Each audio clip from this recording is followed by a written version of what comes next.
사도신경으로 신앙 고백하면서 새벽 기도회로 하나님 앞에 나아가겠습니다.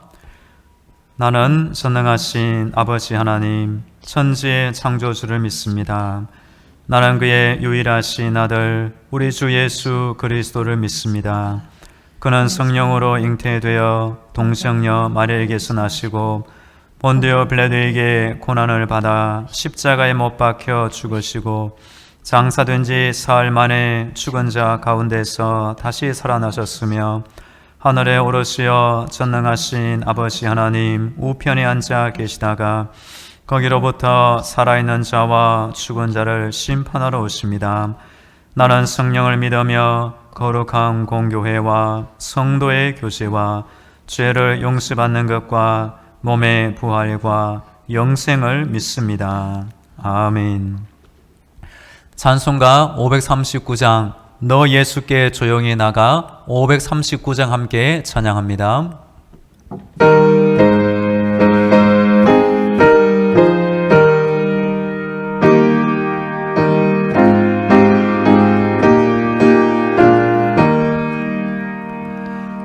너 예수께 조용히 나가 내 모든 짐 내려놓고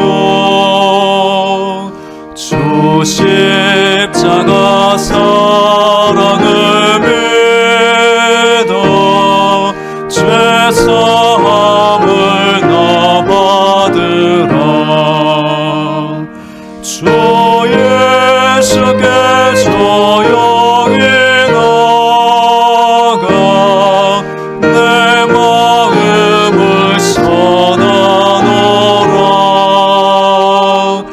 너를 미리 보시는 주님 그 은혜를 베푸시리. 주 예수의 은혜를 입어 내 슬픔이 없어지리. 내 이웃을 늘 사랑하여 너 받은 것 거저주라. 주 예수께 조용히 나가 내 마음을 쏟아놓으라. 너를 미리 보시는 주님 그 은혜를 베푸시리. 주 예수를 친구로 삼아 늘 내 옆에 모시어라. 그 영원한 생명샘 물에 내 마른 목 죽이어라.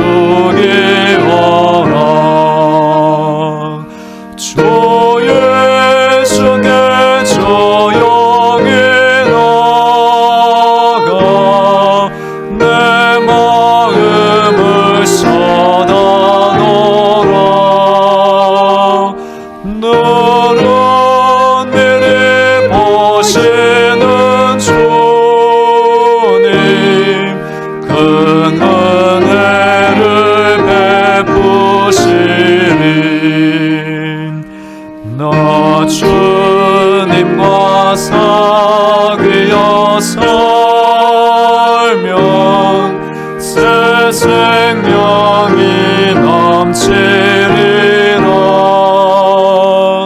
주 예수를 찾는 이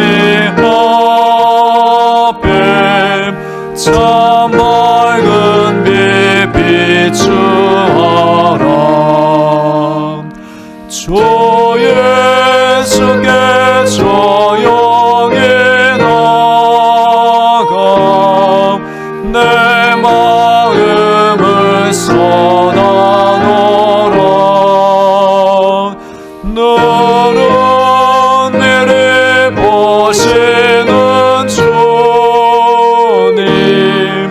큰 은혜를 베푸시리.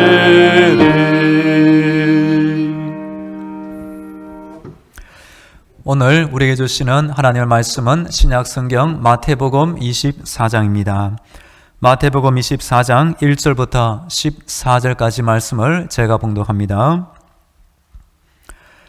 예수께서 성전에서 나와서 가실 때에 제자들이 성전 건물들을 가리켜 보이려고 나아오니 대답하여 이르시되 너희가 이 모든 것을 보지 못하느냐?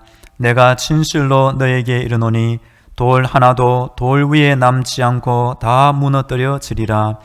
예수께서 감람산 위에 앉으셨을 때에 제자들이 조용히 와서 이르되 우리에게 이르소서 어느 때에 이런 일이 있겠사오며 또 주의 임하심과 세상 끝에는 무슨 징조가 있사오리이까? 예수께서 대답하여 이르시되 너희가 사람의 미혹을 받지 않도록 주의하라. 많은 사람이 내 이름으로 와서 이르되 나는 그리스도라 하여 많은 사람을 미혹하리라. 난리와 난리 소문을 듣겠으나 너희는 삼가 두려워하지 말라. 이런 일이 있어야 하되 아직 끝은 아니니라.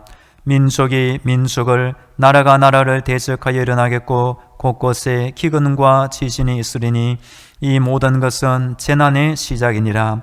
그때에 사람들이 너희를 환난에 넘겨주겠으며 너희를 죽이리니 너희가 내 이름 때문에 모든 민족에게 미움을 받으리라.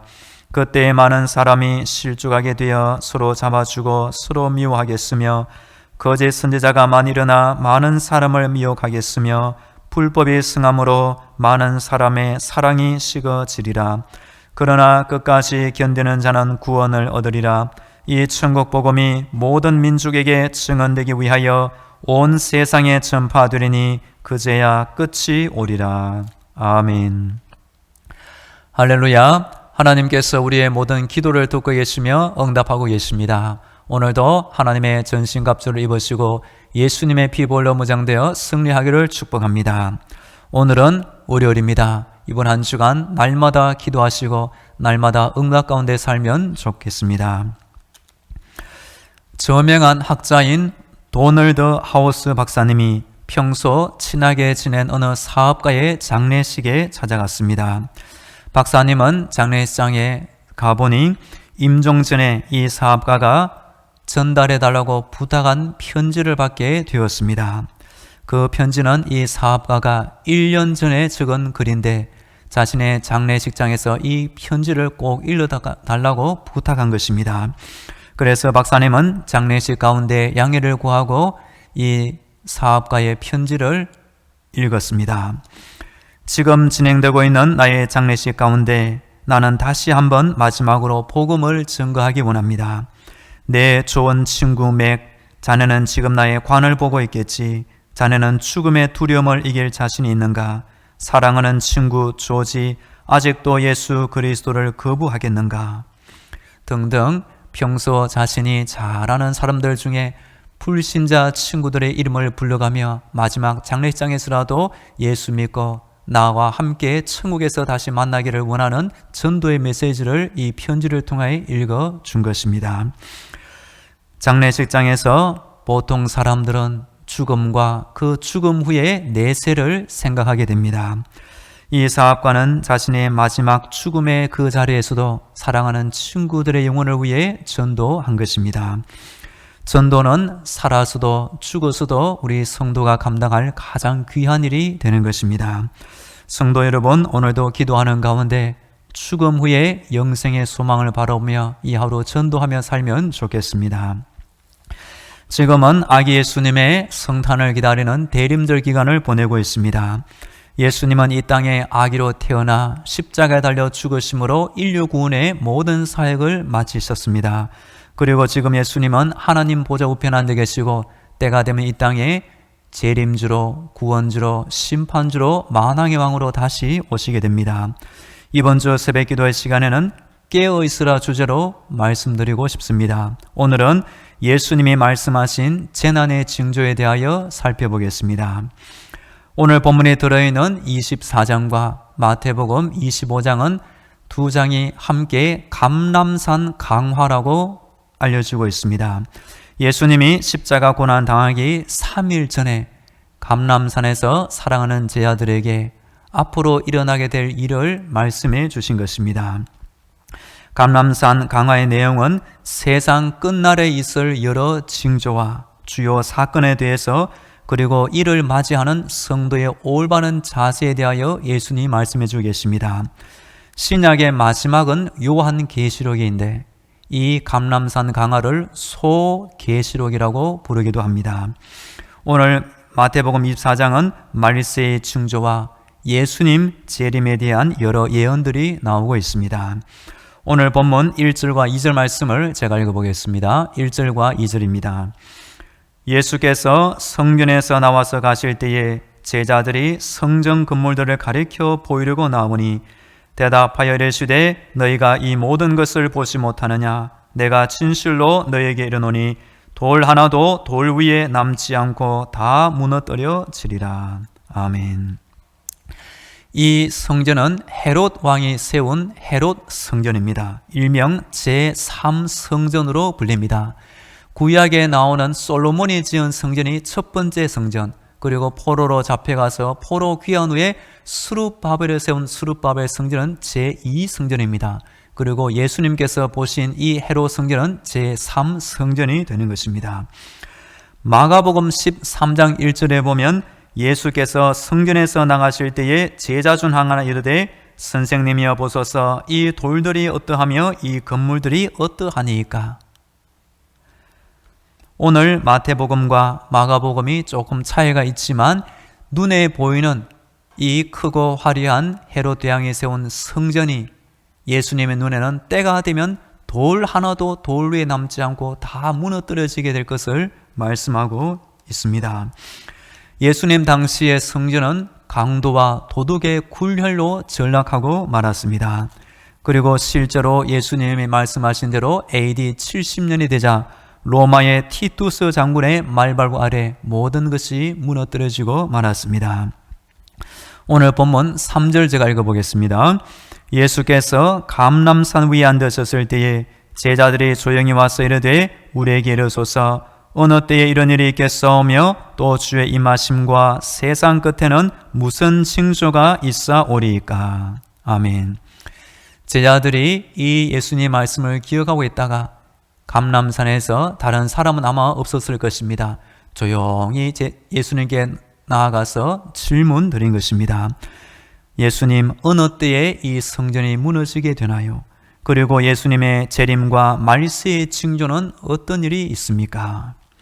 오늘 본문에 보면 예수님은 말세의 징조를 크게 4가지로 말씀해 주고 계십니다. 우리 성도는 하나님께 어느 때라도 원하면 기도드릴 수 있습니다. 하나님의 보좌 앞에 나아갈 수 있는 것이 기도고, 우리가 살면서 또는 신앙생활 중에 궁금한 것이 있으면 하나님 이것은 무슨 뜻입니까? 하나님 이것은 어떻게 해야 될까요? 질문 드리고 답을 얻을 수 있는 것이 기도의 특권이 되는 것입니다. 부산에서 목회하시는 유명한 세계력교회 손현보 목사님이 계십니다. 이 목사님도 목회 중에 전도가 안 되고 부흥이 안 되고 교회를 이끌어갈 때 하나님께 늘 2가지를 물었다는 것입니다. 하나님, 왜 안 될까요? 하나님, 그러면 어떻게 해야 될까요? 안 되는 원인을 찾고 하나님이 주시는 해결 방안을 그대로 순종하고 실천했다는 것입니다. 여하튼 우리 성도님들도 인생을 사는 가운데 내가 이해되지 않는 일에 대하여, 특히 신앙적인 일에 대해서 언제든지 하나님께 질문 드릴 수 있다는 것을 꼭 기억하면 좋겠습니다. 4절과 5절에 보면 예수님께서 답해 주십니다. 4절과 5절 읽어보겠습니다. 예수께서 대답하여 이르시되 너희가 사람의 미혹을 받지 않도록 주의하라. 많은 사람이 내 이름으로 와서 이르되 나는 그리스도라 하여 많은 사람을 미혹하리라. 아멘. 오늘 14절까지 본문을 정했는데 여기에 보면 말세의 징조 4가지가 나옵니다. 4절과 5절에는 첫 번째 말세의 징조입니다. 그것은 거짓 선지자들의 출현과 미혹이 있게 된다는 것입니다. 그래서 예수님은 무엇보다 제자들에게 미혹을 받지 않도록 주의하라고 당부하고 계십니다. 우리도 인생을 사는 가운데 거짓말에 넘어가 사기당하면 물질에 큰 손해를 입게 됩니다. 거짓 선지자, 영적인 지도자의 말에 넘어가 미혹을 당하면 영적으로 엄청난 피해를 당하게 되는 것입니다. 예루살렘 함락 전에도 드다와 갈릴리의 유다, 또 애굽인 한 명도 자칭 그리스도라고 하였습니다. 당시 유대인들은 구약에 예언된 메시아를 기다리고 있는 소망을 하고 있었습니다. 그래서 누군가가 내가 메시아다 하면 금방 미혹당하고 그 사람을 잘못 따랐던 것입니다. 지금도 세상에는 이단 사이비 교주가 불쌍한 영혼들을 미혹하고 있는 것입니다. 예전에 대전 계룡산 그 산자락 밑에만 하더라도 내가 재림주다, 내가 메시아다, 심지어 내가 옥황산지다 이렇게 스스로 말하는 사람이 적어도 26명, 30명이 그 계룡산에 있었다는 것입니다. 여하튼 우리 성도들도 말세 때에 미혹을 받지 않도록 믿음으로 늘 깨어있기를 축복합니다. 두 번째 말세의 징조가 나옵니다. 6절과 7절, 8절 제가 한번 읽어보겠습니다. 난리와 난리 소문을 듣겠으나 너희는 삼가 두려워하지 말라. 이런 일이 있어야 하되 아직 끝은 아니니라. 민족이 민족을, 나라가 나라를 대적하여 일어나겠고 곳곳에 기근과 지진이 있으리니 이 모든 것은 재난의 시작이니라. 아멘. 두 번째 말세의 징조입니다. 그것은 전쟁, 기근, 그리고 지진의 현상입니다. 민족이 민족을, 나라가 나라를 치는 것은 보통 일이 아닙니다. 사람 한 명이 아니라 10,000명, 10만 명 이상이 죽임당할 수 있는 큰 일이 바로 전쟁입니다. 지금도 러시아 우크라이나 전쟁이 올해 2월 말에 시작하여 지금 12월인데 약 10개월 동안이나 지속되고 있는 것입니다. 기근입니다. 사람에게 음식은 생명을 연장해주는 귀한 것입니다. 먹을 음식이 없어서 기근을 당하고 굶어 죽는 것은 얼마나 큰 고통이 됩니까? 지진입니다. 땅이 멀쩡히 있어야 그 위에 건물과 도로가 가만히 있고 사람이 다치지 않는데 땅이 갈라져 지진이 나면 얼마나 큰 피해가 있겠습니까? 여하튼 예수님이 말씀하신 이런 전쟁과 기근과 지진도 말세의 징조가 되는 것입니다. 하나님의 창조 질서에 따라 운행되는 정상적인 자연 상태가 아니라 사람의 죄악을 따라 비정상적으로 나타나는 이런 자연재해 현상도 말세의 징조가 되는 것입니다. 이어지는 본문 9절부터 12절까지 보면 다 읽지는 않겠지만 세 번째 말세의 징조가 나옵니다. 제가 요약해서 말씀드리면 성도들에 대한 박해와 불법의 성행이 나타나는 것입니다. 당시 로마인들은 기독교도들을 매우 싫어했다고 합니다. 당시 종교 지도자들은 예수님을 대적하고 예수님 돌아가신 후에 그 제자들도 감옥에 가두고 많이 박해하였습니다. 그리고 사도 바울이 전도할 때에 그 주변 사람들이 이 바울을 어떻게 부르는지 사도행전에 이런 구절이 나옵니다. 우리가 보니 이 사람은 전염병 같은 자라. 천하에 흩어진 유대인을 다 소유하게 하는 자요 나사렛 이단의 우두머리라. 예수님도 박해를 받았고 예수님의 제자들 사도 바울도 큰 박해를 받은 것입니다. 그리고 불법이 성행합니다. 창세기의 노아 때처럼 죄악이 세상에 관영하게 되고 소돔과 고모라처럼 정상적인 양심과 도덕이 마비된 악한 불법이 많이 나타나게 됩니다. 그래서 많은 사람들의 사랑이 식어지게 됩니다. 사람 안에서 사랑이 식어지는 것은 비참한 결과를 낳게 되는 것입니다. 옆에 사람이 다치든지 병들든지 죽든지 나는 모르고 내 몸뚱아리 하나만 살피고 이기적인 마음으로 살게 될 때 세상은 살기 힘든 세상이 되고 결국 심판받게 되는 것입니다. 이것이 바로 예수님 말씀하신 말세의 징조 세 번째가 되는 것입니다. 오늘 본문 마지막 13절과 14절 제가 한번 읽어보겠습니다. 여기에는 네 번째 징조가 나옵니다. 그러나 끝까지 견디는 자는 구원을 얻으리라. 이 천국 복음이 모든 민족에게 증언되기 위하여 온 세상에 전파되리니 그제야 끝이 오리라. 아멘. 예수님 말씀하신 네 번째 말세의 징조는 모든 민족까지 이 천국 복음이 전파된다는 것입니다. 성도는 하루 이틀만 믿음으로 견디는 사람이 아닙니다. 끝까지 견뎌야 하는 것이고 예수님 오실 때까지 믿음으로 살면서 견디는 사람입니다. 끝은 고난의 마지막을 말합니다. 고난은 우리에게 아픔과 어려움을 주지만 하나님의 시간 계획표에 따라 이 고난도 마침은 마침표가 있다는 것입니다. 모든 민족에게 복음이 왜 전파될까요? 하나님은 세상에 죄악이 많다고 하여 오늘 당장 심판하지 않습니다. 때가 될 때까지 이 천국 복음이 모든 민족에게 전파되고 그 모든 민족이 죽어 하나님의 심판대 앞에서 나는 복음을 듣지 못했어요, 나는 예수님 몰라요 라고 핑계하지 못하도록 일단은 모든 민족에게 각 사람에게 예수의 이름의 복음을 다 전달하는 것이 하나님이 하시는 일입니다. 오늘 마태복음 23장 앞부분에 보시면 말세의 징조 4가지가 나옵니다. 구약부터 신약까지 말세의 징조에 표현된 몇 가지를 추가하여 한 번 더 정리해 드립니다. 말세에는 사람들의 지식이 증가한다고 구약 다니엘서에 나옵니다. 적 그리스도가 출현하게 됩니다. 전쟁과 기근, 질병과 지진이 나타납니다. 핍박과 박해, 거짓 선지자가 활동하게 됩니다.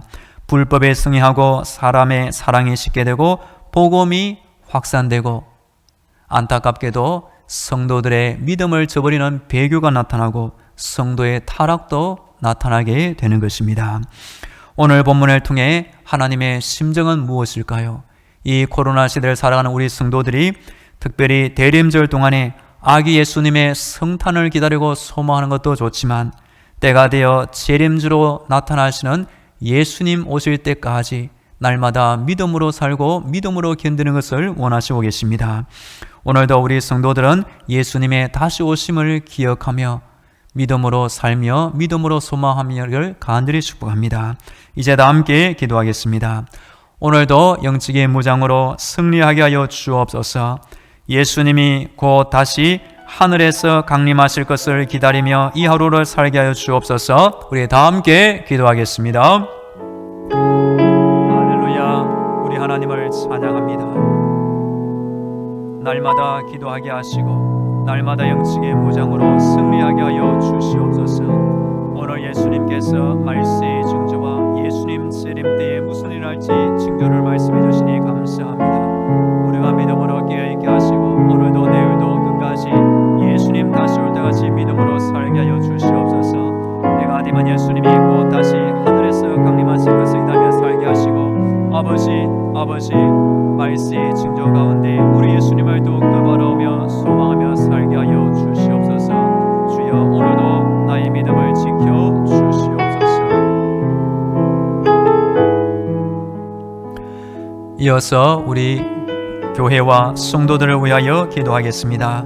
대림절 기간 동안 우리 교회 안에 믿음의 소망이 더욱더 커지게 하여 주옵소서.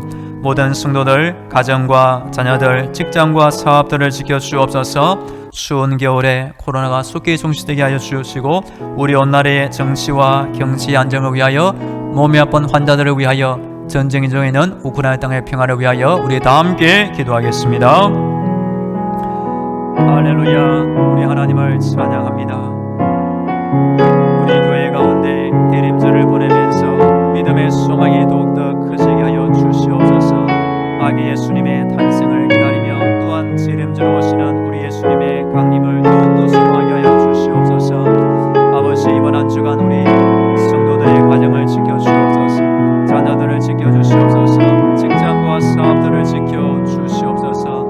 주여, 추운 겨울입니다. 독감이 유행되지 않도록 또한 코로나가 종식되기를 간절히 원합니다. 주여, 은혜를 더하여 주시옵소서. 우리 온 나라 국민들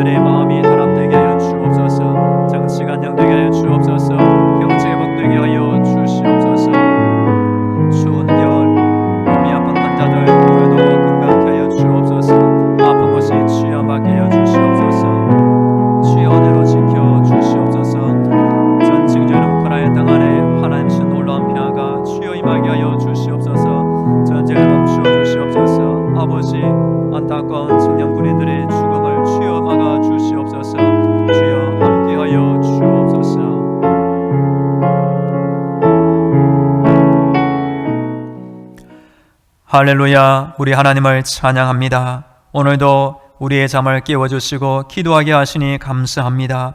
기도할 때마다 영적의 무장으로 승리하게 하여 주시옵소서. 기도할 때마다 예수님이 곧 다시 이 땅에 재림주림하실 것을 더욱더 소망하게 하여 주시옵소서. 예수님 말씀하신 말세의 징조를 보며 아버지 오늘을 살게 하여 주시고 믿음으로 깨어나게 하여 주시옵소서. 이번 한 주간 우리 당직만한 교회를 지켜주옵소서. 단임 목사를 지켜주옵소서. 모든 성도들의 가정과 자녀들, 직장과 사업들을 지켜주옵소서. 추운 겨울을 보냅니다. 독감이 유행되지 않도록 막아주시고 코로나가 속히 종식되게 하여 주시옵소서. 우리 온 나라 국민들의 마음이 단합되게 하여 주옵소서. 정치가 안정되게 하시고 경제가 회복되게 하여 주시옵소서. 몸이 아픈 환자들 아버지 추운 겨울에도 주의 능력으로 돌보아 주시고 아픈 곳이 고침받게 하시며 날마다 강건케 하여 주시옵소서. 전쟁 중에는 우크라이나 땅 주여 이제는 전쟁이 종식되게 하시고 하나님이 주시는 평화가 그 땅을 강같이 덮게 하여 주시옵소서. 오늘도 우리 교회 앞보다는 많은 불신자들이 있사오니 그들의 영혼이 우리 교회를 보면서 예수 믿고 구원받게 하여 주옵소서. 이제는 길이요 진리요 생명이 되시는 예수 그리스도의 은혜와 날마다 하늘의 문을 열어주시고 기도의 응답과 천국의 소망을 주시는 하나님 아버지의 놀라운 사랑과 힘든 세상 때마다 일마다 도와주시는 성령님의 위로와 교통과 충만하심이 오늘도 하나님을 찾고 의지하며 기도드리는 모든 성도들의 머리 위에와 저들의 가정과 자녀들, 직장과 사업도 위에 매 순간 함께 하시기를 간절히 축원하옵나이다. 아멘.